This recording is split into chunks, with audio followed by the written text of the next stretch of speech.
Hello friends, तो मैं आ गई हूँ आप सबके साथ फिर से एक नए ब्लॉग के साथ। सो गाइस, हमारी हो चुकी है मॉर्निंग एंड सभी को वेरी वेरी गुड मॉर्निंग। सो आज बहुत अच्छा धूप निकला था और ये सब हमारा जो काम है ना पूरा अस्त व्यस्त फैला हुआ है, क्योंकि जब तक पूरे काम फिनिश नहीं हो जाएंगे घर के तब तक यही हाल रहेगा।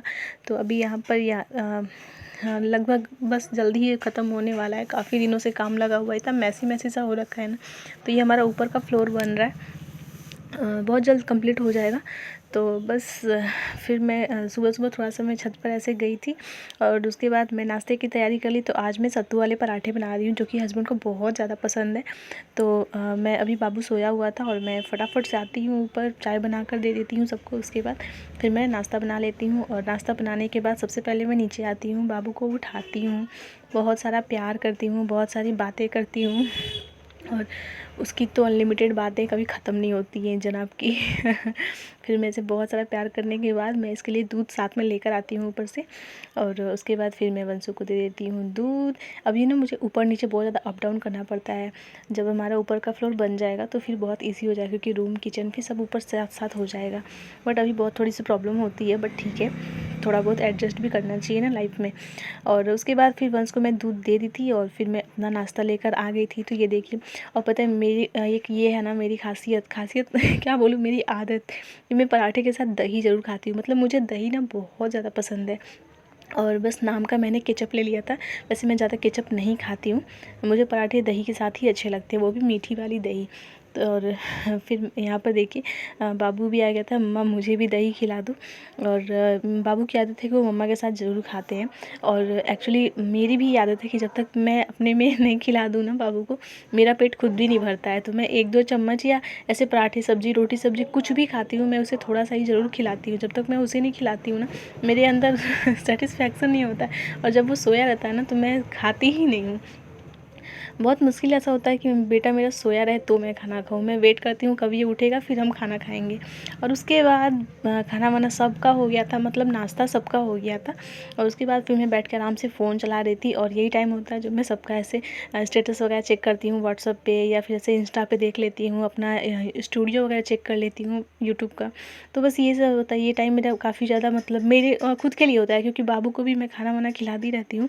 तो पापा के साथ फिर बाहर वो अपना पापा उनके शॉप में बैठ जाते हैं, या फिर इधर उधर अपना टहलते रहते हैं, घूमते फिरते रहते हैं। तो वंशु भी उनके साथ बाहर खेलते रहता है, इधर उधर अपना जो भी है घूमते फिरते रहता है। बहुत सारे उसके फ्रेंड्स भी हैं ना इधर। तो मैं बस अकेली रहती हूँ, काम भी मेरा ऑलमोस्ट फिनिश हो गया रहता है, बस थोड़े बहुत काम बचे रहते हैं। तो वो मैं अभी क्योंकि खाना खाई रहती हूँ, थोड़ा सा मैं रेस्ट कर लेती हूँ, इसी बहाने फ़ोन भी देख लेती हूँ।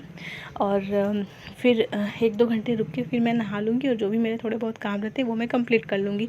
और मम्मी सुबह जल्दी नहा लेती हैं, वो पूजा कर देती हैं, इसलिए मुझे उतना टेंशन नहीं रहता है पूजा करने का, और इसलिए मैं खा पी के बिंदास रहती हूँ। तो बिल्कुल मेरा ये क्वालिटी टाइम होता है खुद के लिए, आराम से मैं फ़ोन देखती हूँ इस टाइम। बहुत सारे मतलब बहुत अच्छा टाइम मिल जाता है मुझे फ़ोन देखने का, वरना तो ऐसे दिन भर तो बाबू मेरा फ़ोन देता है नहीं। बट इस टाइम क्या है ना कि वो भी पापा के साथ बाहर रहता है, तो और सुबह-सुबह ना वो फ़ोन जल्दी लेता भी नहीं है। फिर 1-2 घंटे बाद वो टीवी ही देखेगा, जल्दी फ़ोन लेगा नहीं।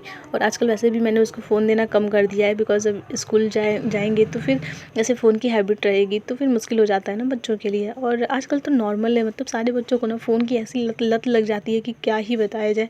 बट ठीक है, हम पेरेंट्स पर ही डिपेंड करता है कि हम कैसे उन्हें फ़ोन से अलग करें, फ़ोन छुड़ाएँ। तो अब मेरा बेटा बहुत कम फ़ोन लेता है, बहुत कम। कभी-कभी तो ऐसा होता है ना कि मैं जैसे मुझे कुछ काम करना होता है तो ही मैं दे देती हूँ उसे कि ठीक है लो आप देख लो। एक्चुअली हम पेरेंट्स ही बच्चों की हैबिट बिगाड़ते हैं, फैक्ट जो है वो यही है। तो हमें नहीं देना चाहिए ऐसे बच्चों को फ़ोन, क्योंकि ख़ास करके जैसे हम लोग जो सिंगल फैमिली होते हैं ना, तो क्या होता है कि हम दे देते हैं बच्चों को ताकि वो फ़ोन में इन्वॉल्व रहे और हम अपना काम कर लें। बस वहीं से बच्चों को हैबिट लग जाती है, और मेरे बेटे के साथ भी ऐसा ही हुआ था कुछ, बट कोई नहीं।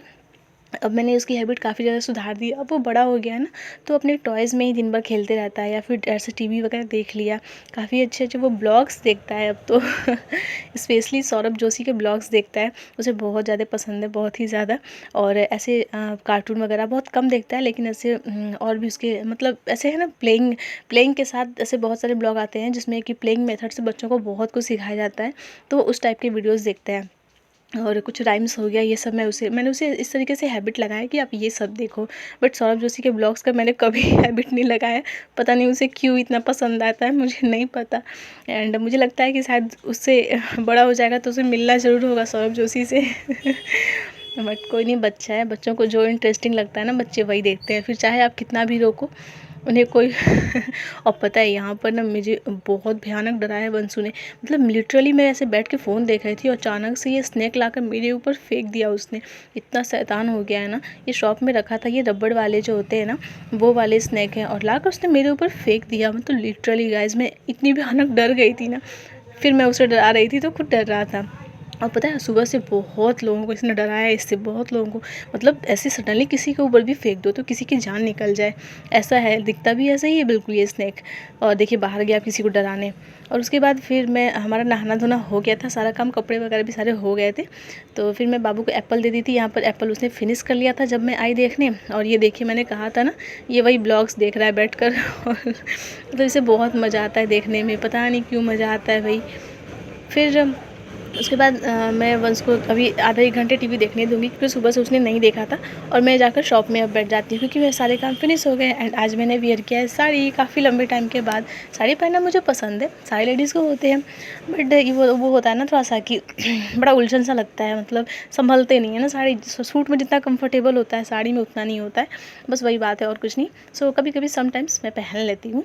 सो अब मैं जाऊंगी अपने शॉप में, थोड़ी सी करूंगी शॉप की साफ़ सफाई, मतलब इसे काउंटर टॉप का थोड़ा बहुत। बाकी तो इस वाली में ग्लास लगा हुआ है तो ज़्यादा डस्ट वगैरह नहीं आते हैं, बट अगर साफ़ ना करो तो बहुत ज़्यादा डस्ट से भर जाते हैं। ऐसा भी नहीं है कि बिल्कुल नहीं आते हैं, क्योंकि मेन रोड पर आपका घर हो ना, तो आपके घर में डस्ट आने से कोई नहीं बचा सकता है। एंड हमारा तो गाय सीरियसली पूरे मेन रोड पर ही घर है, और इतने डस्ट आते हैं ना क्या बताऊँ। अगर मैं वीकली क्लीनिंग ना करूँ ना तो पूरा घर जो है ना वो धूल से, मतलब क्या कहते हैं, वो सन जाएगा, धूल से पूरा मिल जाएगा और मिट्टी का ढेर जमा हो जाएगा, ये हाल हो जाता है। तो जिनके भी घर रोड पे है ना, मेन रोड पे, वो मेरी प्रॉब्लम को समझ सकते हैं कि हाँ मैं सही कह रही हूँ। तो ये हाल होता है, मतलब इतने मोटे मोटे धूल आ जाते हैं ना, बहुत एकदम डीपली क्लीनिंग करनी पड़ती है हमें। एंड फेस्टिवल्स वगैरह में तो इतने सारे काम हो जाते हैं, इतने काम बढ़ जाते हैं ना, सबसे ज़्यादा सफाई के। सिर्फ इतने डस्ट हो जाते हैं कि सफाई के काम सबसे अधिक हो जाते हैं। जैसे कभी होली आ रहे हैं तो फिर साफ़ सफाई में जुटना पड़ेगा हमें। और उसके बाद मैं एक एक करके ऐसे शॉप में सामान को साफ़ कर लेती हूँ डेली। और अच्छा भी लगता है ना, ऐसे शॉप पे थोड़ा सा सब शाइनिंग लगता है, तो लाइट वाइट जला दो तो सामान भी साफ़ सुथरे रहते हैं, तो ही अच्छे लगते हैं। और यहाँ पर मैं गाना सुन रही थी, सो साथ साथ मैं गा भी रही थी, आप देख सकते हैं। मतलब मुझे ना अच्छा लगता है ऐसे गाना के साथ काम करते रहो ना, तो काम का पता नहीं चलता है और अच्छे से हो जाता है काम। आज मेरी जितनी भी कस्टमर आ रही थी ना, वो मेरी बहुत तारीफ़ कर रही थी। कह रही थी आप साड़ी पहना करो, साड़ी में बहुत अच्छी लगती हो। तो आप सही बताना क्या मैं सच में अच्छी लगती हूँ साड़ी में? वैसे मुझे पता है मैं अच्छी लगती हूँ। बगल में मेरे पतिदेव बैठे हुए, वो हंस रहे, खुद से तारीफ़ कर रही हैं। और बट ये होता ना कि डेली डेली नहीं, कभी कभार पहनो तो ही अच्छा लगता है। अगर डेली डेली पहनेंगे तो फिर सभी डेली देखकर तो ऊब जाएंगे, इसलिए कभी कभी पहनना चाहिए, वो अच्छा लगता है ज़्यादा। और उसके बाद फिर मैंने सोचा कि चलो अब मैं एंड करती हूँ, बट सडनली आ गए थे गोलगप्पे वाले भैया, जिनके गोलगप्पे मेरे फेवरेट हैं। और वो जब भी इधर जाते हैं ना तो मैं 3-4 दिन का गैप कर करके इनसे ज़रूर खा लेती हूँ। इनके बहुत गोलगप्पे जो है ना, इनके बहुत ज़्यादा यम्मी लगते हैं। एंड रात के डिनर में मैं बनाई थी छोले और रोटी, बिल्कुल सिंपल सा। एक्चुअली दोपहर में मैं छोला बना दी थी और छोले चावल हमने दोपहर में खाए थे और लंच में, और छोले बचे हुए थे तो रात में मैंने सिर्फ रोटी बना दिया था। सो आज का डिनर काफ़ी, मतलब डिनर बनाने में आज ज़्यादा कुछ परेशानी नहीं हुई, सिर्फ रोटी बनाने थे ना। उसके बाद डिनर के बाद फिर आज वो लगी थी ड्यूटी वंश के पापा की, वंशु को पढ़ाने की। और ये देखिए जितना पढ़ा रहे उतना मस्ती कर रहे हैं उसके साथ। बट ठीक है, वो आज जिद कर रहा था कि आज मुझे पापा ही पढ़ाएंगे। तो बाय बाय गाइस, बस ये था मेरा आज का छोटा सा ब्लॉग। होप कर